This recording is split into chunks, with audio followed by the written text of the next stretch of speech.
Escola dominical, feita pra mim, pra você. Espaço pra crescer e a Bíblia conhecer, sempre junto com você. Escola dominical, feita pra mim, pra você. Espaço pra crescer e a Bíblia conhecer, sempre junto com você. Graça e paz a todos que nos acompanham aqui no canal Palavra Viva e Fiel. Vamos para o estudo número 8 da nossa lição deste segundo trimestre de 2025 na revista do Programa de Educação Cristã Continuada, estudando sobre Gálatas e Efésios, a verdadeira liberdade e a unidade do corpo de Cristo. Nossa lição tem como assunto judeus e gentios unidos em Cristo, em Efésios capítulo 2. O nosso texto áureo nos diz: naquele tempo, estáveis sem Cristo, separados da comunidade de Israel, e estranhos às alianças da promessa, não tendo esperança e sem Deus no mundo. Efésios capítulo 2, versículo 12. A nossa verdade prática nos diz que a igreja é um corpo inclusível e que tem como fundamento único o próprio Senhor Jesus Cristo. Corrigindo, a verdade prática nos diz que a igreja é um corpo indivisível e tem como fundamento único o próprio Senhor Jesus Cristo. Nossa leitura em classe está em Efésios capítulo 2, versículos 1 a 22, todo o capítulo. E os nossos hinos sugeridos da harpa são os de número 18 e 139. A nossa leitura em classe, em Efésios capítulo 2, nos diz: E vos vivificou, estando vós mortos em ofensas e pecados. Quem fez isso? Jesus fez isso por nós. Em que noutro tempo andastes segundo o curso deste mundo, segundo o príncipe das potestades do ar, do espírito que agora opera nos filhos da desobediência, entre os quais todos nós também antes andávamos nos desejos da nossa carne, fazendo a vontade da carne e dos pensamentos, e éramos por natureza filhos da ira, como os outros também.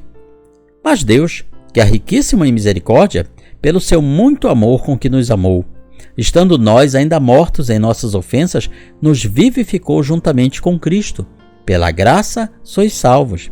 E nos ressuscitou juntamente com Ele, e nos fez assentar nos lugares celestiais em Cristo Jesus, para mostrar nos séculos vindouros as abundantes riquezas da sua graça, pela sua benignidade para conosco em Cristo Jesus. Porque pela graça sois salvos, por meio da fé. E isto não vem de vós, é dom de Deus. Não vem das obras, para que ninguém se glorie.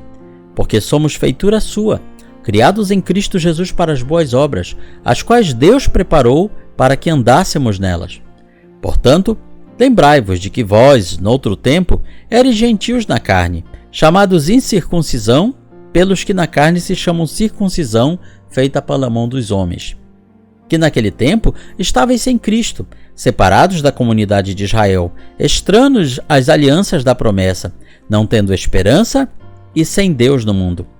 Mas agora, em Cristo Jesus, vós que antes estáveis longe, já pelo sangue de Cristo chegaste perto, porque Ele é a nossa paz, o qual de ambos os povos fez um, e derrubou a parede de separação que estava no meio. Na sua carne desfez a inimizade, isto é, a lei dos mandamentos que consistia em ordenanças, para criar em si mesmo dos dois um novo homem, fazendo a paz. E pela cruz reconciliar ambos com Deus em um corpo, matando com ela, com a cruz, as inimizades. E vindo, ele evangelizou a paz, ele proclamou a paz, a vós que estáveis longe e aos que estavam perto, porque por ele ambos temos acesso ao Pai em um mesmo Espírito. Quando Paulo fala ambos, ele está se referindo aos que estavam longe, nós, não judeus, e aos que estavam perto, os judeus. Assim que já não sois estrangeiros, nem forasteiros, mas concidadão dos santos e da família de Deus, edificados sobre o fundamento dos apóstolos e dos profetas, de que Jesus Cristo é a principal pedra da esquina, no qual todo edifício bem ajustado cresce para templo santo do Senhor, no qual também vós, juntamente, sois edificados para a morada de Deus em espírito. Antes de passarmos para o comentário da lição, lembre de deixar o seu like, o seu curtir neste vídeo. Lembre também de compartilhar esta ministração com seus amigos, parentes e irmãos em Cristo, pois assim você nos ajuda a espalhar a boa semente aos corações. A introdução do comentário nos fala que Efésios 2 é uma demonstração do passado, do presente e do futuro, de judeus e gentios, ou seja, não judeus, no que concerne ao plano de salvação. Na lição anterior, Paulo demonstrou as providências divinas para a salvação, mas aqui ele trata da efetivação desse plano e os resultados que produz na vida dos indivíduos. Primeiro item, a questão do pecado. Paulo demonstra a situação originária do homem destituído da glória de Deus e de como essa condição pecaminosa promove resultados danosos. Primeiro item, o pecado mata espiritualmente. O ser humano é matéria e também é espírito.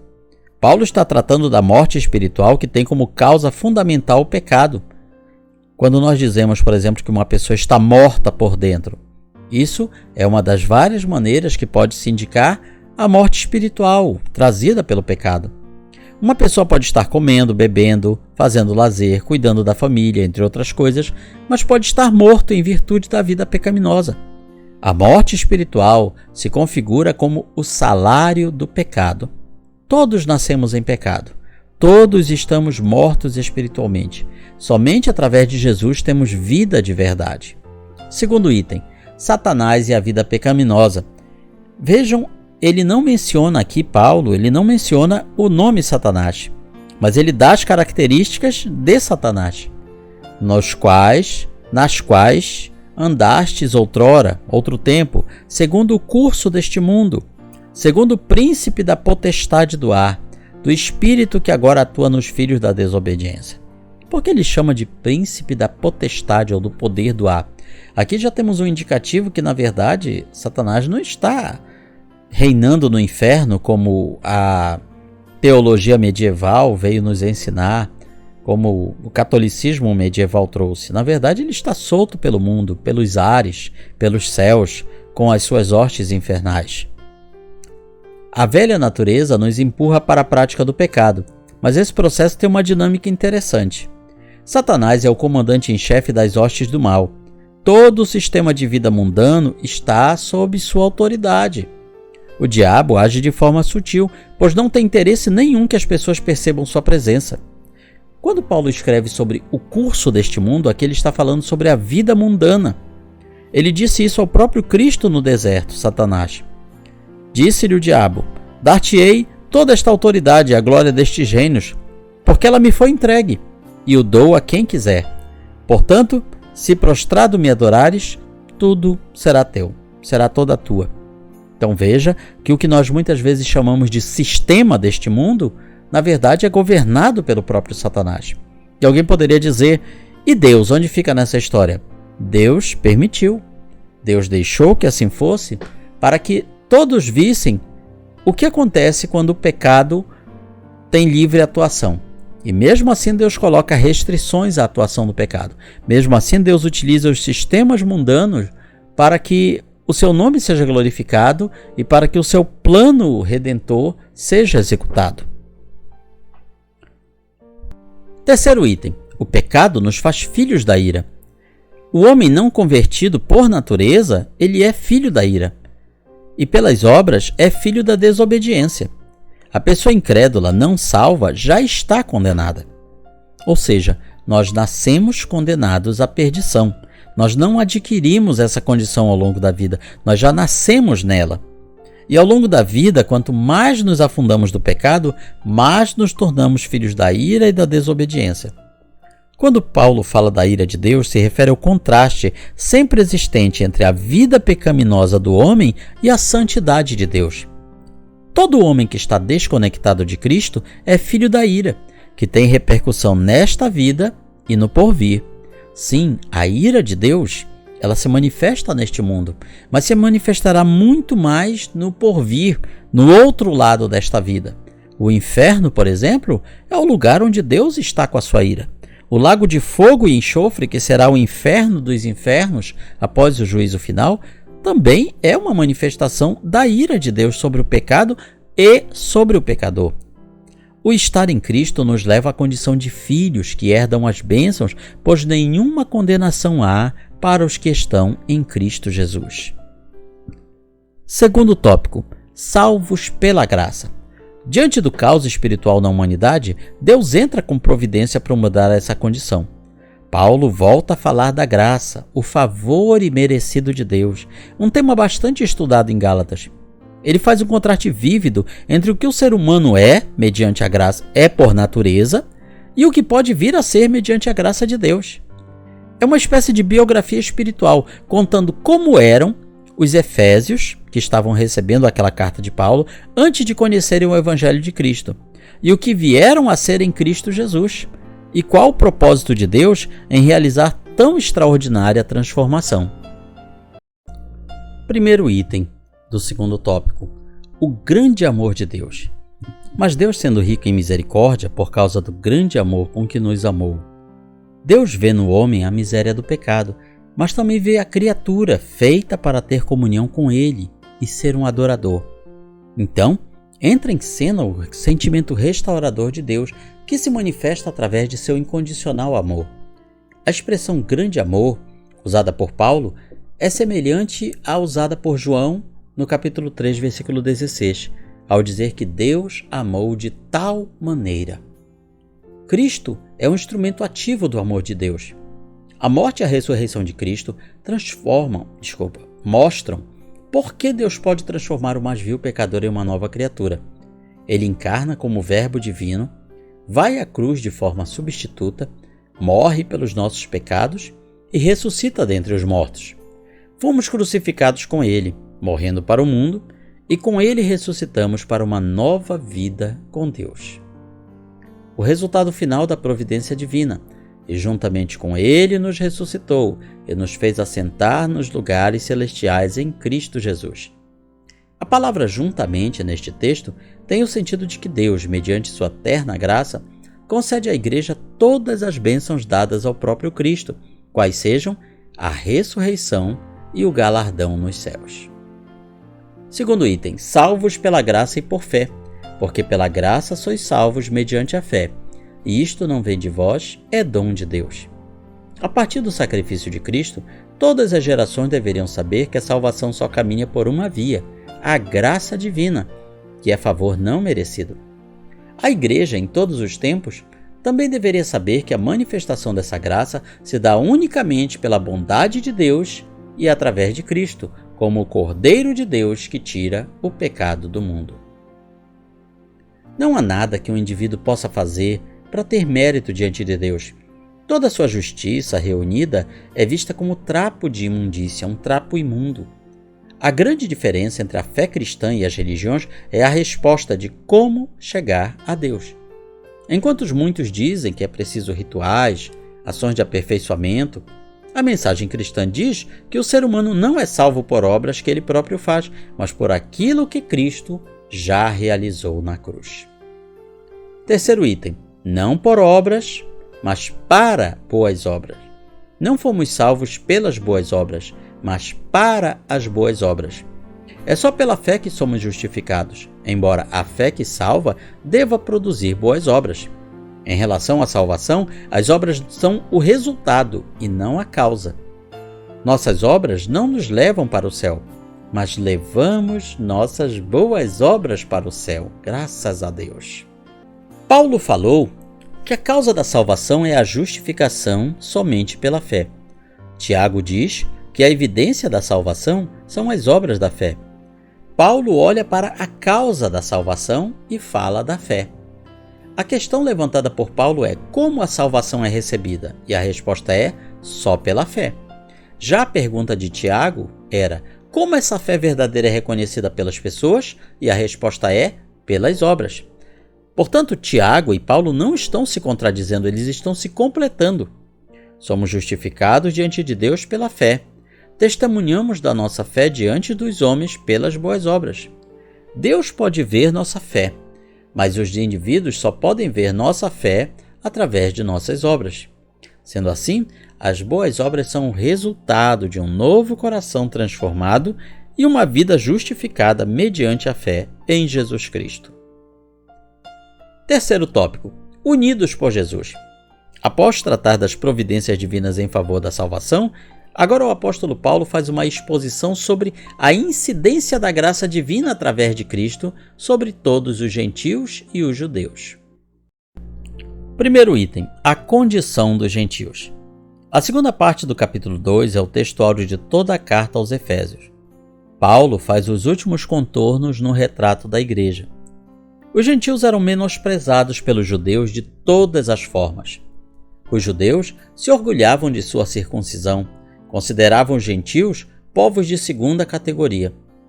Eles não tinham uma visão exata do pacto de Deus com Abraão, o que incluía a bênção sobre todas as famílias da terra. Muitos cristãos hoje são conhecedores da palavra, mas não compartilham essa bênção com o mundo, assim como acontecia com os judeus daquela época. Segundo item: salvação dos gentios. Paulo afirma que o alcance do sacrifício de Cristo vai além do que os judeus pensam. O Evangelho da Paz é a mensagem de Cristo, que reconcilia o ser humano com Deus e também com o seu próximo. Na maioria das cidades onde o Evangelho era pregado, a sociedade podia ser dividida em dois grupos: judeus e os não-judeus, que eram os gentios, os goim. Éfeso não era a exceção. Muitas vezes nessas cidades havia uma trégua entre os grupos em prol do negócio e da paz. O Evangelho gerou uma nova e inesperada tensão, porque era algo totalmente diferente. Era uma religião, um modo de vida que era perseguido pelos judeus e olhado com estranheza pelos não-judeus.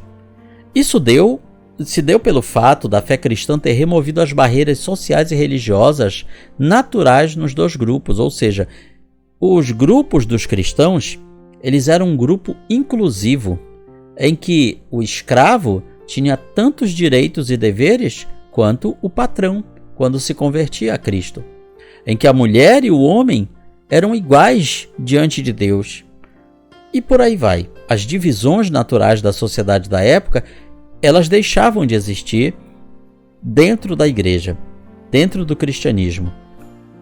Esse desenvolvimento nem sempre era bem-vindo, pois alguns desejavam que essa separação fosse mantida. Paulo, porém, sempre ensinou que em Cristo, pessoas de diferentes origens compõem um só corpo. Se Paulo conhecesse os fundamentos da biologia como nós conhecemos hoje, ele diria que as pessoas dos diferentes grupos são como os diferentes tipos de tecidos biológicos. As células do coração, por exemplo, são de um tipo. As células dos músculos, de outro tipo. Todos são o mesmo corpo, mas cada órgão, cada tipo de célula é especializado em um determinado serviço. Da mesma forma na igreja, nós temos um só corpo, mas milhões de diferentes células. Terceiro item: judeus e gentios unidos na igreja. E reconciliar-se ambos em um só corpo com Deus, por intermédio da cruz, destruindo por ela a inimizade. Ou em outras traduções, matando por ela a inimizade. Aqui Paulo faz um trocadilho, porque obviamente a cruz, naquela época, não era vista como um símbolo religioso, e sim como um sinal de execução, de morte. É como se hoje fosse uma forca, uma cadeira elétrica. Então, a cruz, sendo um instrumento de morte, ela estava matando a inimizade, ou seja, as barreiras que existiam entre os diversos grupos sociais da época. Quando ainda fala que vindo, evangelizou a paz a vós, ou seja, proclamou a paz. Quem fez isso? Jesus. A outros que estavam longe e a paz aos que estavam perto. A cruz de Cristo, então, produz dois efeitos. Primeiro, um efeito vertical. Ao reconciliar com Deus pessoas de todas as tribos, línguas e nações, sem distinção de qualquer natureza. Todos, não importa a sua etnia, não importa a sua origem, podem ser salvos. É esse o primeiro efeito da cruz.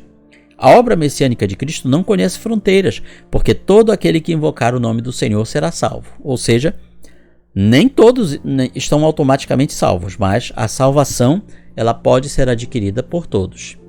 Segundo efeito é o efeito horizontal. Coloca todas as pessoas na mesma condição e com as mesmas possibilidades de usufruir da graça, do favor não merecido de Deus. Jesus, então, ele é o equalizador final. No mundo em que temos orgulho do que nos torna diferente dos outros, Jesus proporciona um lugar onde todos somos iguais. Ele afirma que os muros que construímos são irrelevantes.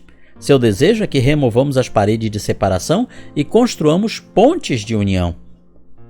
Sim, porque a tendência do ser humano é construir muros, é diferenciar o outro por causa de algum motivo. Riqueza, bens materiais, etnia, família, capacidades, habilidades. Nós sempre criamos formas de discriminar o nosso semelhante. E Jesus ele vem nos trazendo a equalização final, dizendo todos são igualmente pecadores, então todos podem ser igualmente salvos. A maior missão de paz da história foi Deus quem realizou através de Jesus, em reconciliar judeus e gentios num único corpo, reconciliando o mundo consigo e edificando a sua igreja. Cristo, a pedra angular, os apóstolos e profetas são o fundamento da construção sobre o qual outros devem ser edificados. O alicerce desse santuário é o próprio Cristo, não Pedro. Cristo é quem dá à sua igreja unidade e solidez. Ou seja, o Evangelho ele é cristocêntrico, ele gira em torno de Cristo. Somos ainda um templo inacabado, estamos ainda em fase de construção, ainda estamos sendo edificados. Só depois, no novo céu e na nova terra, é que ouviremos a voz. O tabernáculo de Deus, a morada de Deus, está entre os homens. Concluímos com nossa aplicação pessoal. Nenhum cristão deve considerar-se melhor ou mais especial que o outro, pois o Evangelho da Graça não é propriedade privada de um grupo, mas a revelação divina que a todos deve alcançar e abençoar. Que lição maravilhosa! Concluímos então nosso estudo de número 8 da revista do Programa Cristã Continuada. E na sua igreja local, na sua escola dominical, você vai aprender muito mais. Comente, curta, compartilhe este vídeo, nos ajude a espalhar a boa semente aos corações. Que Deus nos abençoe.